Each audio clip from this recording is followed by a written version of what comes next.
Pemirsa, UD Sentosa Sil menjadi sorotan belakangan ini. Perusahaan suku cadang mobil di kawasan Margo Mulyo, Surabaya ini diduga melakukan praktik kerja kontroversial yang dinilai melanggar hak asasi manusia dan kebebasan beragama karyawan.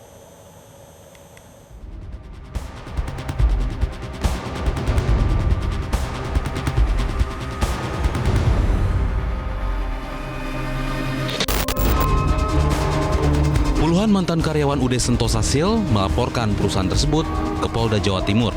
44 mantan karyawan yang diwakili kuasa hukumnya melaporkan 3 dugaan tindak pidana sekaligus, mulai dari penipuan, penggelapan hingga penghilangan barang milik orang lain berupa ijazah asli milik pekerja. Para mantan karyawan ini juga melaporkan 3 akun media sosial yang diduga milik Diana Janhua. Akun-akun itu diduga mengatasnamakan perusahaan lain. Tindakan itu diduga kuat sebagai upaya penipuan karena menggunakan identitas perusahaan lain untuk menjaring pelamar kerja. Setelah berhasil, pelamar diminta menyerahkan ijazah asli atau uang pengganti sebesar 2 juta rupiah. Nah, inilah yang kemudian saya melaporkan akun bahwa akun ini ada dugaan penipuan yang mengatasnamakan PT lain, kemudian melamar ke sana dan menyerahkan ijazah atau uang 2 juta. Itu yang pertama.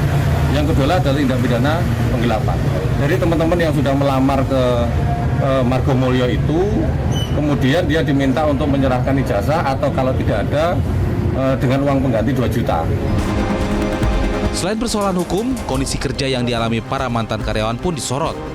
Banyak dari mereka hanya bekerja sebentar karena tidak sanggup bertahan dalam sistem kerja yang tidak manusiawi. Pemkot Surabaya mengambil sikap tegas dengan menyegel gudang UD Sentosa Sil. Perusahaan milik Janhua Diana ini terbukti tidak memiliki tanda daftar gudang. Wali Kota Surabaya Eri Cahyadi menegaskan bahwa penyegelan ini ditujukan untuk perusahaan, bukan perorangan. Tidak melakukan perorangan. PDG ini saya lihat dari perusahaannya. Kita tidak boleh nyebut 1 orang, 2 orang. Apakah 1 orang, 2 orang itu ada di dalam perusahaan itu? Karena itulah, ketika kita ini ada ijazah ditahan, maka hubungannya dengan perusahaan, bukan dengan orang per orang. Ini yang perlu dicatat teman-teman. Orang per orang ini siapa? Apakah direkturnya, ataukah komisarisnya, atau siapa? Tapi saya berhubungan dengan perusahaannya. Dan perusahaan siapapun itu, kalau membuat gaduh di Surabaya dan tidak menjalankan aturan, pasti akan saya tutup seperti ini. UD Sentosa Sil menjadi sorotan setelah Wakil Wali Kota Surabaya Armuji melakukan inspeksi mendadak. Namun mendapatkan perlakuan tidak menyenangkan dari pemilik perusahaan. Pemilik perusahaan Janhua Diana bersikeras bahwa tidak pernah melakukan penahanan ijazah dan melaporkan Wakil Wali Kota Armuji ke kepolisian. Dari Surabaya, Jawa Timur, Tim Liputan Metro TV.